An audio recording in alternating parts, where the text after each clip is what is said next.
If we don't understand what we have here in religious freedom, we risk losing it.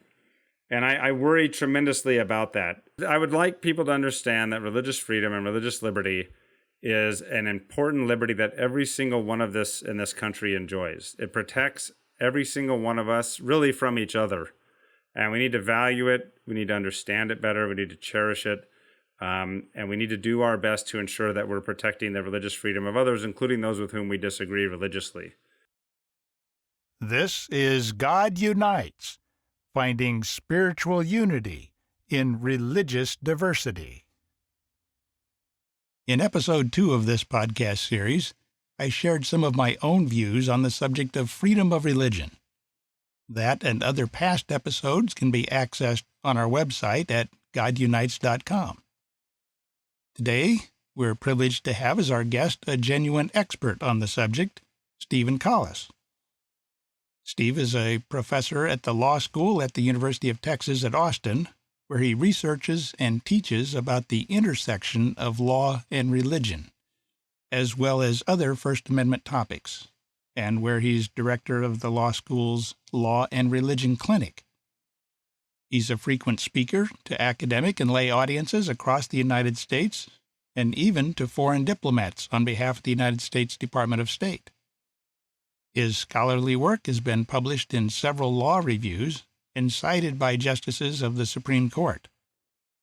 Among other publications, he's the author of the book Deep Conviction. And I will hold that up here in this form, Deep Conviction, with the subtitle, True Stories of Ordinary Americans Fighting for the Freedom to Live Their Beliefs. I'm currently reading that book and can attest that Steve is a master storyteller, and his book brings to life the history of law in the United States regarding the free exercise of religion by telling the stories behind the legal cases and headlines. Steve has been interviewed by and quoted in various news and media outlets and has been a guest on television shows and numerous podcasts. We're fortunate to have him with us today. Steve, welcome to God Unites. Thanks for having me. It's a pleasure to be here. Now, just to get started, we're going to be talking about freedom of religion. But in true lawyerly fashion, being a lawyer myself, before we get into our discussion on freedom of religion, we should probably start by defining some terms, beginning with what we mean by religion, as you will be using that word. Is it limited to belief in God? No, and I would tell you though, if you're a lawyer looking for a real definition of religion, you're going to be sorely disappointed. The Supreme Court has struggled over the years to define what religion means when talking about freedom of religion. It has never actually provided a working definition, and lower courts have all come up with all sorts of different definitions. It is a great source of scholarly debate. The good news is that for every case where the definition of religion actually matters, there are probably 50 law review articles written about it. And what that means is it's more of an academic topic than one that really matters in real life. So the reason it's so hard to define is when you really get into it, it gets very, very difficult figuring out what should the definition of religion be for legal purposes. But the good news is, for our purposes today, I think it's enough for most of your listeners to think of what they normally think of when they think of religion. It's not just belief in God, but it's, your belief in God would be included, but also things like organized religion, individuals who have their unique religious beliefs, a system of thinking of the divine, or kind of an all-purpose metaphysical philosophy, those types of things that we tend to think of as religion. Traditional religious questions are what religion is, and usually in most cases it's not an issue of dispute.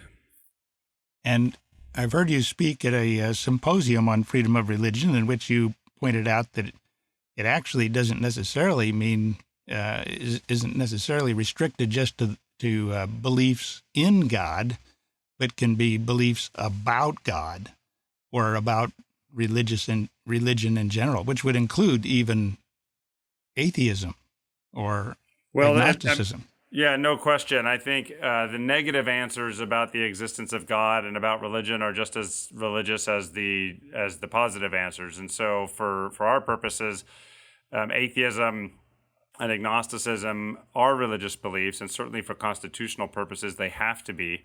And when we get into talking about what is religious freedom, I can give examples as to why that is the case. But there's no question for legal purposes, atheism especially is just another form of religion, and that bothers both atheists and devout religious people.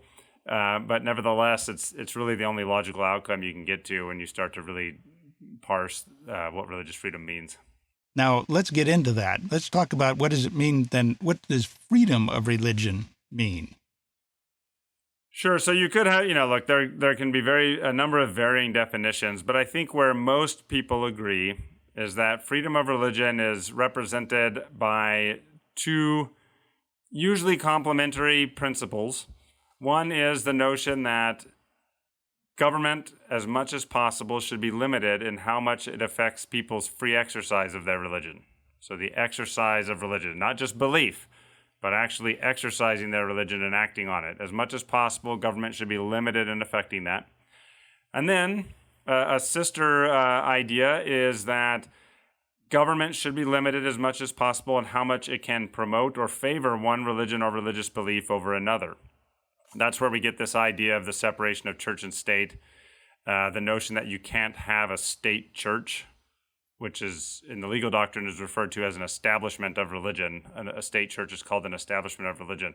So you've got these two pillars, protecting the free exercise of religion and ensuring that there's not a state church or an establishment of religion working together. And when they're both working properly, that's how we end up with a state of religious freedom. And what that means is we end up with a world where government's role in people's religious choices is limited as much as possible. Government is largely staying out of it, and people's religious choices, their religious volunteerism, is left largely to the beliefs that they find most persuasive. So we are all left on our own then to persuade one another, to teach one another, to convert one another, using the power of our doctrines, the examples of our lives, the spirit people feel when they visit with us, how persuasive our teachings are. That's how we convert one another, not using the power of government. And the only thing I'll say is this outcome of religious freedom, the way I've described it, is not obvious. It took humanity millennia to figure this out. And during those millennia, we had centuries and centuries of just bloody warfare. And it wasn't religion or religious beliefs that led to that warfare. It was the insistence on by people to want to use the power of government to try to convert others or to crush those people with whom they had religious disagreements. That's what led to all the warfare. And the great discovery, I would say, of the founders of the United States and some of the philosophers immediately before them was this idea of religious freedom the way I've described it. That has been the profound shift we've made in the Western world largely over the last 200 years. It is sometimes contended that religion is the cause of huge wars, bloodshed, conflict, and that without religion, we wouldn't have those sorts of problems. Now, that may be a dubious proposition because sometimes religion is a proxy for political or cultural or other sorts of positions that are in opposition to one another. And they just have religion as a trapping for that or the wrapping behind it. So I don't know that would really hold true. But you made the comment that this wasn't really, that the conflict was one in which it wasn't really religion itself that was the basis of the conflict, but rather the attempts of one group or two groups to impose their religious views on the other. And in that view, freedom of religion doesn't create, it avoids conflict. Yeah, I think that's right? right. It's not religion that results in conflict. It's a lack of religious liberty. And by the way, just to be clear, I use the terms religious liberty and religious freedom interchangeably. So if I do that, there's no difference between them. But that's the key thing to understand. If you go back and look at, say, the religion wars in Europe, in the 3 centuries preceding the founding of the United States. The differences in beliefs between Catholics and Protestants were things like, in some instances, the nature of the Godhead. The idea that priests should be celibate, the Catholic doctrine of transubstantiation, the Catholic practice of priests providing indulgences where people could, pay to be forgiven of sins. There's nothing inherent in any of those beliefs that should lead to warfare. What led to war, or any of those differences in beliefs that should lead to warfare. What led to warfare was the attempts by both sides to say, well, we have these differences in beliefs. Let's use the power of the state to force our beliefs on the other side, to crush anyone who disagrees with us and force them to join us. That's where the problem exists. And so, religions flourish, and we've proven this in the United States. Religions flourish and can provide much good to society without leading to warfare. It's when people start to commit this very human tendency to want to use government to force their beliefs on others, that's where we end up getting violence and bloodshed and warfare. When we think about people with the mindset that their religion is the one true religion and that any other religion is either false or misguided or at least inferior, it's common for some with that perspective to believe that God wants them to either force their religion on others or by law to make their religion the dominant and controlling religion, which, as you say, leads the people on the other side of that equation to resist it, and that leads to all these conflicts. Now, to me, as I make mention in my episode 2 own comments on freedom of religion, that just doesn't make any sense to me, because we're all children of the same God. And I don't say that just because so we ought to be nice to each other as brothers and sisters, because brothers and sisters sometimes fight, but because if God wanted everybody to be of one religion, then God would make it so. And he certainly, if he wanted people to be of a particular religion, God being God, he wouldn't need any mortal to try to impose that religion on anyone else. I mean, God could do that himself. So it just seems to me counterintuitive. Maybe it's just me, but it just seems counterintuitive to take a position that one's religious view should be forced on someone against their volition, because the whole idea of freedom of religion, it seems to me, from a religious perspective, is that God gave us everything we have.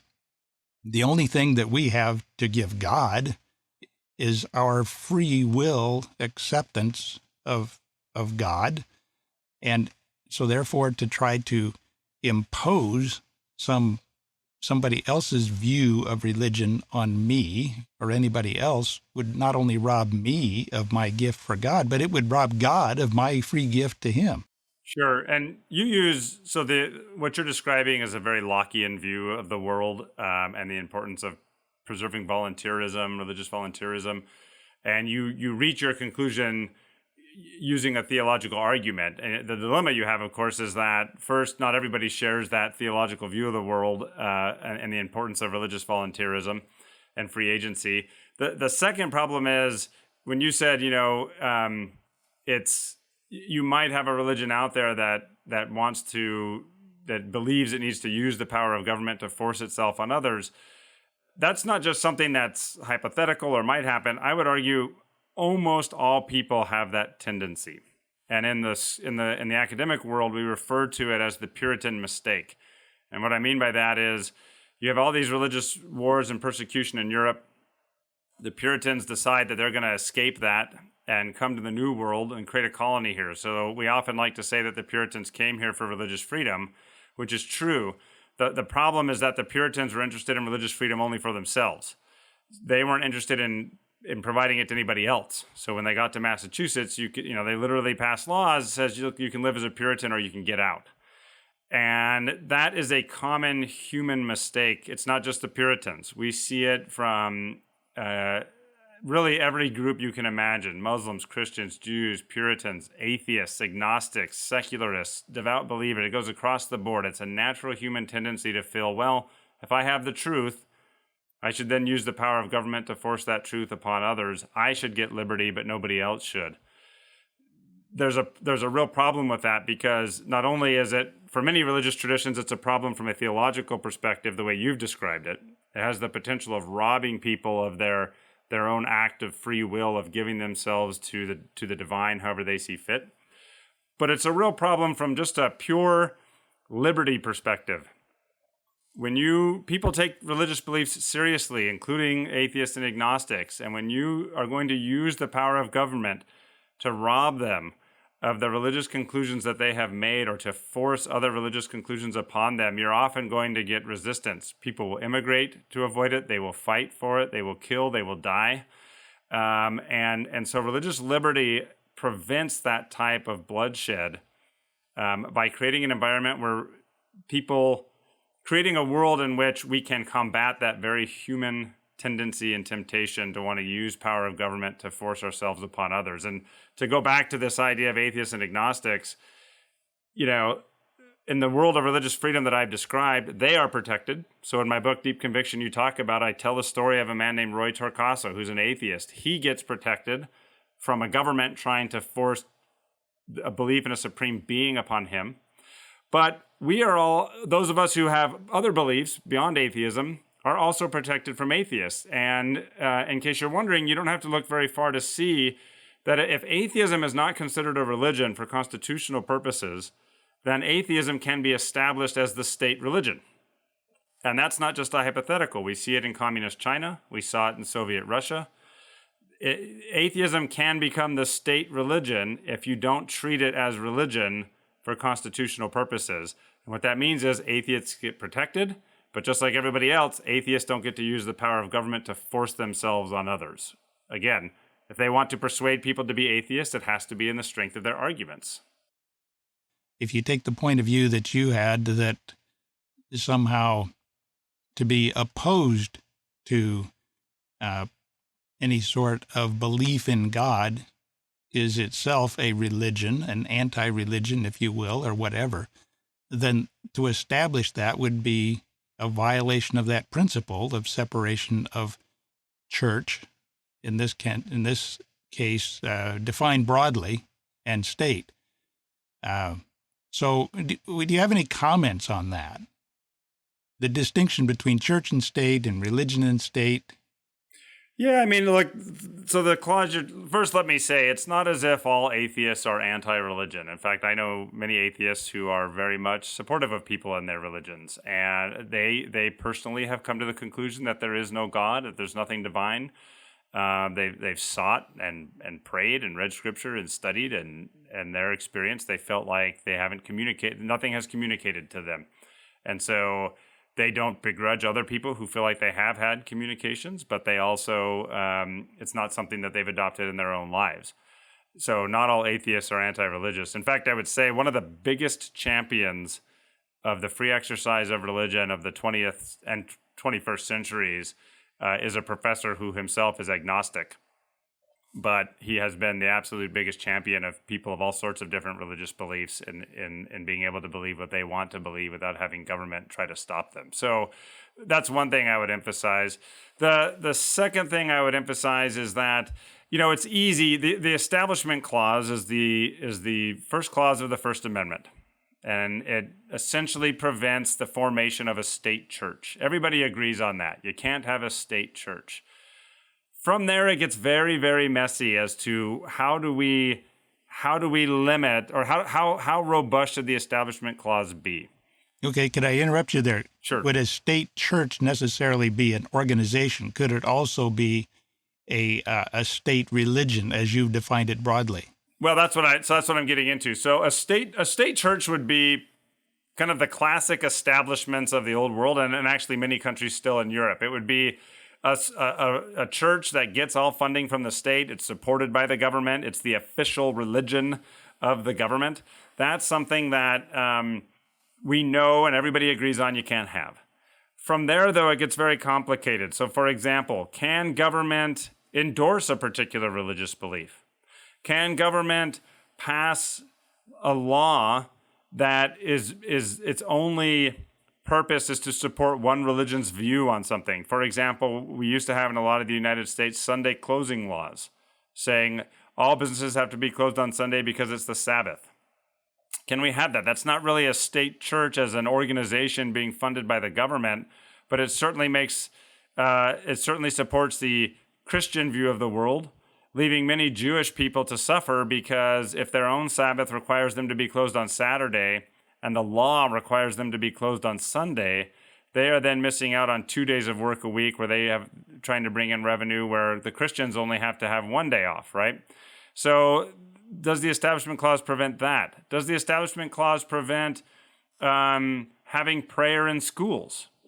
And what does it have to say about that? Does the Establishment Clause only prevent government from coercing religion, or does it also prevent government from endorsing religion? Those are all the questions that are percolating out there, and they're not clearly defined. If there's anything your listeners may take away from this, it'll be a bit of frustration. The Supreme Court has struggled to figure out how to answer all those questions and figure out where are the lines. Like I said, everybody agrees you can't have a religion, an organized religion funded by government and being run by government. From there, it gets very, very confusing. There's lots of competing doctrines. The Supreme Court has struggled to really make this clear. And so you almost have to take it in a case-by-case scenario to figure out what the law is and what the rule is. We're very much in a state of flux in the United States. The good news is generally it's not something that people are constantly butting up against, right? We don't live in a world where clearly government has adopted one religion and it's now going out and trying to oppress everybody else. We don't live in that world in the United States. But it does come up. It is an issue. There's an important case right now in front of the Supreme Court trying to solve one of these issues about a high school coach, football coach asking to pray after games and trying to figure out what does the Establishment Clause say about that. So it's a confusing doctrine that we as a society and as a legal system are still trying to work out precisely where all the lines should be. Yeah, and there with the coach, you have kind of a clash between free exercise and establishment. Yeah, and in fact, if you want, I mean, that would be a good case to maybe flesh the facts out a little bit to kind of ground Why don't we do that for your listeners? Yeah. So in that case, you had a high school coach who started feeling like he had a duty to God to say a prayer after each football game. Just a short, brief prayer by himself, thanking God for, he's a Christian, so thanking God for the game and that everybody got through safely, that kind of a thing. And he felt like he should just kneel down quickly at the 50-yard line, say a prayer, and move on. That transitioned into him giving speeches. So players started joining him a little bit, and then he started giving speeches. Those speeches really became almost like prayers. He also inherited a tradition on the team of giving very religious-laden prayers or speeches in the locker room where the team was a captive audience. At some point, somebody complained, and this started to become an issue. Almost immediately, the coach gave up saying the prayers or saying the religious speeches in the locker room. And he said, look, I understand that's a captive audience of students, and I'll give that up. Now, just a point that it's important here, that we're talking public schools. Yes, yes, very important. In a public school, you're funded by taxpayer funds, and so as a teacher or a school administrator, you, in essence, are a public employee. Correct, and you're a government actor. So that's why the question of what the Establishment Clause allows matters here. It's a good point. If it's a private school, you can pretty much do whatever you want, within the normal bounds of the law. But certainly for religious purposes, you can do what you want. But in a public school where you're a government actor, you've got students who come from a wide swath of different beliefs. What are the boundaries, right? The coach agreed pretty quickly that he shouldn't be giving religious speeches to a captive audience. So he stopped doing that. And he also agreed that he wouldn't do them out on the 50-yard line where he was saying public prayers. But what he still asked for was the right to just kneel down and say a private prayer by himself.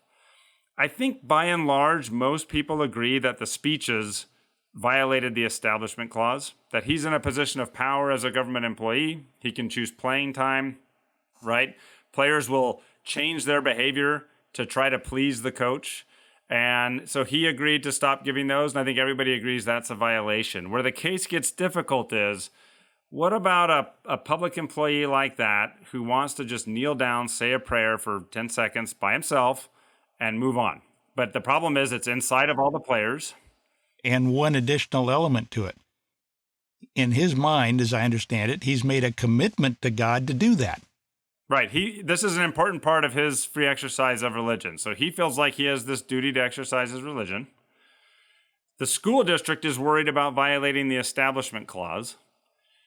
There's no question that they've then issued a rule saying you can't do it. We just feel like we understand that you're wanting to exercise your religion, but the risk of violating the Establishment Clause and forcing your religion on all these students is too great, so we're asking you to stop. Now, the problem we have is the Supreme Court has never been really clear on exactly how these two competing interests should be resolved. The one side would argue, well, there's no question you're burdening his free exercise of religion, and if you're going to burden someone's free exercise of religion, you have to have a really strong, compelling interest. And what the school district responds with is, we do have a really strong, compelling interest. We don't want to violate the Establishment Clause. That's a fair argument. The question is it really violating the Establishment Clause to allow a public employee to just kneel down and say a private prayer for 10 seconds? And if you say it is violating the Establishment Clause, what about then a school teacher who wants to wear a hijab? Or what about a school teacher who's praying over their lunch in sight of the students and they can see her? That's where the case starts to get more complicated, and the Supreme Court's trying to figure out the answer to that. If they adopt what's called the Endorsement Test, that is, anytime a government actor is perceived to endorse religion, you say that violates the Establishment Clause and is not allowed, you can start to get to some pretty absurd results, and I'll just give you some examples. In Canada right now, they were so worried, in Quebec, in the province of Quebec, they were so worried about the idea of public employees, government employees endorsing religion and being perceived to have government-endorsed religion, that they made it so that anyone who has to wear some type of outward clothing as a representation of their faith cannot serve in any type of public capacity. So think like postal workers, public school teachers, government bureaucrats that you meet at the DMV. You couldn't do that. You couldn't do those jobs if you were Hindu, Muslim, a Christian who wants to wear a large cross. What if you were a Catholic priest and you were working and you had a clerical collar, for example? Right. Or Muslim and a woman and wearing the hijab, right, or hijab in Egypt where I used to live. Or an Orthodox Jew with your yarmulke. So that now you have in Quebec all these different religions who can no longer serve in public employment, and that is a sign, an odious sign that goes back centuries of a government that is oppressing religion, telling people they cannot serve in certain professions because of their religious beliefs. So to take it back to the coach, the Supreme Court really does need to give some clarity here on where the line is, what it should be, and how public employers and their employees can deal with this going forward. And I don't know what they're going to do. It'll be interesting. I think they'll rule in favor of the coach, but I'm more interested in what rule of law are they going to establish that we can use going forward to better understand exactly where and when public employees can exercise their religion without violating the Establishment Clause. That, to me, is the interesting question in that case.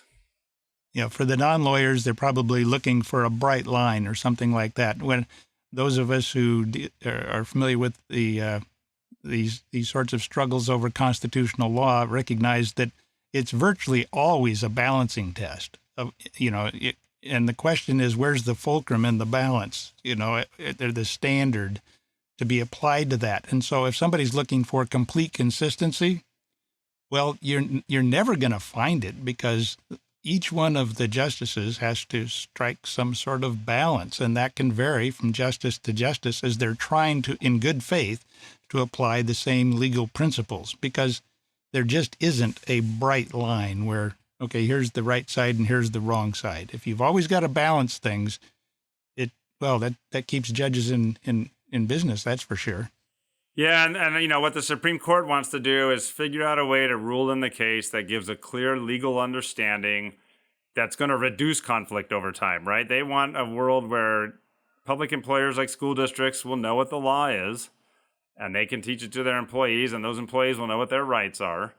And then both sides can go forward without having to engage in 7 years of litigation all across the country. That's the hope here. So I don't know. I don't know how they're going to rule. I think it's not an easy answer. It gets very complicated. But one thing I'll tell for your listeners, if they want to see if they really value religious freedom, is what they should do is pick someone who have beliefs as far opposite of you as you can get. So in the case of the coach, imagine if you had a coach who was a Satanist, actually worshiping Satan. Would you be okay with allowing him to pray at the 50-yard line? Would you be okay with allowing him to give public speeches invoking the name of Satan? And, you know, if you're okay with it for one religion and not for the other, you've got to have a really, really, really compelling reason for that. Otherwise, you're probably just committing the Puritan mistake by wanting to support some religious beliefs but not others. 2 episodes ago, I interviewed a Catholic priest who is also a chaplain for the Illinois National Guard. And he said one of the principles that they were taught is that about freedom of religion is when I protect your freedom of religion, I protect my freedom of religion. That's actually one thing I emphasize a lot with folks is everybody has religious beliefs, in my view, including atheists and agnostics, and power is constantly shifting. So you want a rule that's going to protect you when you're not in power as much as, and that's why you've got to find rules that will protect people when they're not in power, people you disagree with when they're not in power. To give you a sense of this, everybody I know gives lip service to valuing religious freedom. I mean, I've never heard someone just outright say, I hate religious freedom. They give lip service to it. The proof is in the pudding. The proof is in what do they do when they hear about a case with someone whose beliefs they disagree with. And I can just give you an example. When you have someone like the cake maker and Masterpiece Cake Shop case in Colorado, immediately what you'll hear from folks, usually on the political left, not always, but usually on the political left is, well, that's not what religious freedom was for. It wasn't to protect someone like the cake maker. And then you'll find groups during the Trump administration, like sanctuary churches, who were offering sanctuary to immigrants who were in the country without the proper paperwork, right? And you'll see folks on the political right start pounding the table saying, well, that's not what religious freedom was meant for. That's not what religious freedom was for. In both instances, the same laws are protecting the churches and the cake maker. And you've just got people who disagree with the practice of their religion, the particular practice of their religion, screaming that's not what religious freedom was for. But in both instances, it's actually exactly what religious freedom was for. Now, that doesn't mean the cake maker should always win or the sanctuary church should always win. What it does mean is that they have an argument under the Constitution to say this is my exercise of religion and the Constitution protects it. Sometimes, if the government has a compelling enough argument, they can override that. But at least the religious believers get to make their claim and defend themselves. What we've been discussing here is really a very strong, in my view, secular or non-religious reason why freedom of religion should be protected and valued by everybody in the interests of a peaceful, orderly society. And without it, you've got all these conflicts that have been the historical norm. I think that's right. And, you know, there are very strong theological arguments as well for religious freedom. You already touched on them earlier about the importance of free will and allowing people to freely give their hearts and minds to God. But you're right. There's a strong secular argument for religious freedom. And it really is, the discovery of religious freedom, as we've been talking about, it really is a great gift to the world that came out of Western thought. We live in the most religiously diverse country in the history of humanity, and yet we are largely at peace with one another. I know that there are plenty of problems and we see violence, but we're largely live in peace with one another. That is a peace that is incredibly unique historically, and it's unique even in the world today. There are plenty of countries where you don't have the type of religious freedom principles we have here, where there is just bloody warfare happening on a continual basis. So we need to make sure we don't take for granted the gift we've been given in the United States with religious freedom. And more importantly, what we need to do is, as much as we can, not to commit the Puritan mistake, as all of us have a tendency to do, I think. So let's kind of talk broadly here. Let's look at what do you see as the most important developments in recent years or issues in recent years as far as freedom of religion, either the Establishment or Exercise Clause. And what issues do you see that are on the horizon now? I mean, let's start with what are the most recent developments, then turn to on the horizon. I think the most important recent developments probably relate to protection for free exercise of religion. Your listeners may know this, but the United States has not exactly been consistent in protecting free exercise of religion. We went through large periods where we didn't do it very well. And the outcome was exactly what you'd expect: bloodshed and persecution and problems.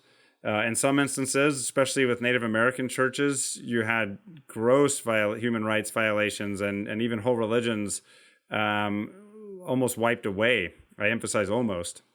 So we have had problems, but we reached a point in the 20th century where we were really starting to protect the free exercise of religion. And then in 1990, the Supreme Court, in an opinion written by Justice Scalia, really confused everything. And they issued an opinion that was really, at the time, many people thought it basically took away all constitutional protections for the free exercise of religion. It was a very scary time for many people. In the last decade or so, and certainly in the last few years, I would say the court has started to give us a little bit more clarity. What was the name of that case? Sure, that case was called Employment Division versus Smith. And I write about it in my book, Deep Conviction, if people want to get the details of it. But the question then becomes, after that case, there was a lot of confusion. And I don't want to get lost in the weeds here because I think your readers will just, their eyes will gloss over. But the reality is, for a long time, people thought, well, maybe the Constitution doesn't protect the free exercise of religion the way we thought it did. And I would argue the recent developments in recent years, the Supreme Court has started to issue a number of opinions reinterpreting the Employment Division versus Smith case in a way that has made it clear that there is robust constitutional protection for the free exercise of religion. So I would say that's probably one of the more significant developments over the last few years.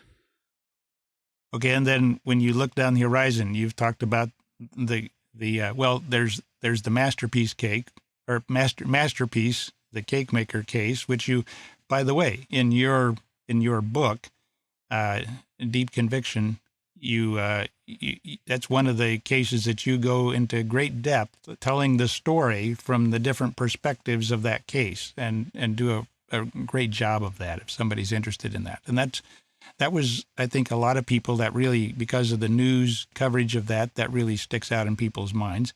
But now so read your book if people want to learn more about it. But then now as you look down on the horizon, what do you see there? We've talked about the Coach case. I see, I think the biggest issues I see coming down the pike are relate to there's a lot of people leaving religion in the United States right now.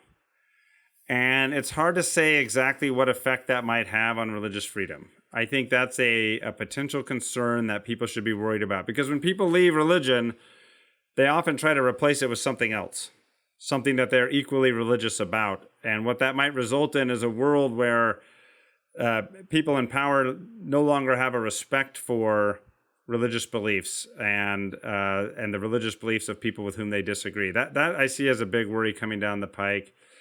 The other one is there is a narrative in the United States right now of religion and religious liberty being a negative thing. They don't understand the religious freedom the way we've talked about it, the way it protects everybody. They see it as simply a vehicle, say, for protecting people who have views against same-sex marriage. They see it as just code for bigotry, right? And that is a real risk, that if we don't understand what we have here in religious freedom, we risk losing it. And I worry tremendously about that. What you would call the modern version of the Puritan mistake.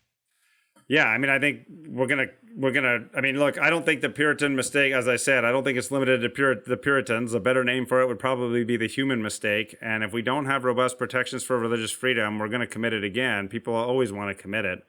You need these protections in place. And one of the worries I have is when people hear religious freedom, they immediately think of culture war issues like LGBT rights and abortion. They immediately tend to think that's the only place religious freedom matters, so let's get rid of it.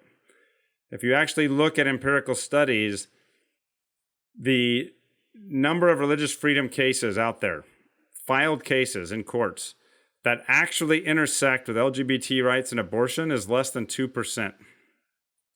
So I want to emphasize that again, because I think most people would guess it's probably 90% plus. Less than 2% of religious freedom cases have anything to do with those issues. Most of the cases have to do with small religious minorities trying to get protection. The Amish seeking protection from government, trying to force them to use a technology that violates their religious beliefs. The religious minority in prison, like a Muslim, asking to be able to wear a certain hat or not shave their beard. A historically black church having government come after them and trying to take their land from them. Those are the places where Sikhs with the hair and covering. Spiritual, prisoners on death row wanting to have a spiritual advisor be able to pray with them when they are executed. Those are the places where religious freedom is working and doing its work. And there are thousands and thousands of those cases. The media only reports on the hot button culture war issues. I worry a lot about that narrative going forward, leading to laws and other things that devalue religious freedom. We need to help people understand that it's doing so much more than they realize. If you were to wrap this up into something, a message that you would like to share with the listeners, what would that be? I don't know. You put me on the spot. I would say I would like people to understand that religious freedom and religious liberty is an important liberty that every single one of us in this country enjoys. It protects every single one of us really from each other. And we need to value it. We need to understand it better. We need to cherish it.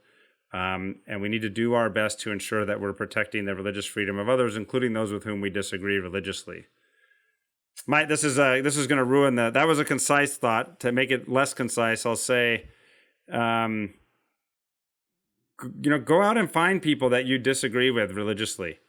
Protect their religious freedom. Then spend all the energy you have trying to persuade and teach them without using the power of government. That's the way it should be. No one is suggesting anybody should abandon their beliefs or abandon their core identity as religious believers or non-believers.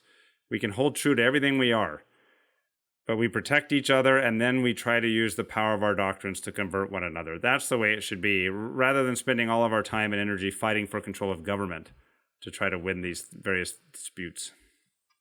The whole premise of this program is that if people will do that in good faith, the Spirit of God unites people. It's the opposite of the spirit of contention, which divides them. And the difference is, you can tell, like the difference between day and night. And so if people approach that, I suspect if they do it with a prayerfully asking for God to assist them, if they have a religious perspective, or if they don't have a religious perspective, asking, can you please help me to control my temper? And they just talk to each other. This has happened. There are examples of this happening on various hot button issues, whether it be gun control, abortion, whatever they may be, where people have strongly held beliefs, but they find that their interests can overlap and unite people. Positions divide them. But as they start talking honestly about the things that really matter most to them, they're probably going to find some sort of kinship in there. And if they build on that, it will bring them together. And God unites. That's what we're all about. And if you don't have freedom of religion, well, that's the spirit of contention, and it's going the opposite direction. So I really appreciate the point about freedom of religion should be a fundamental value for everybody, regardless of their religious perspective or perspective on religion, because it protects everybody. And without it, we end up fighting each other. And that's the opposite of what I would think either seculars or people who are religious would want or should. Anyway, thank you. Thank you very much for being on this program. Now, I will say I mentioned that you have published a number of things. You've appeared on other podcasts, and I'd encourage anybody, I did, just Google Steven Collis or read your book, and that will be a launch point into a lot more that people can learn about this topic. Not just your thoughts, but other people's thoughts as well. So again, thank you for being on the program. Well, thanks for having me. And I'll just make a shameless plug. If you want to see great interfaith in action, another book I have out is called The Immortals, about 4 chaplains from 4 different religions, all working together to save hundreds of lives during World War II when a ship was sunk. And you can see what we're talking about there, really being manifest, where you've got people who they don't abandon who they are. They stay true to what their religion is, and what their core identity is. But they work together for a common good. We need far more of that in our society right now. Amen. On that note, we'll subside. This is God Unites, finding spiritual unity in religious diversity.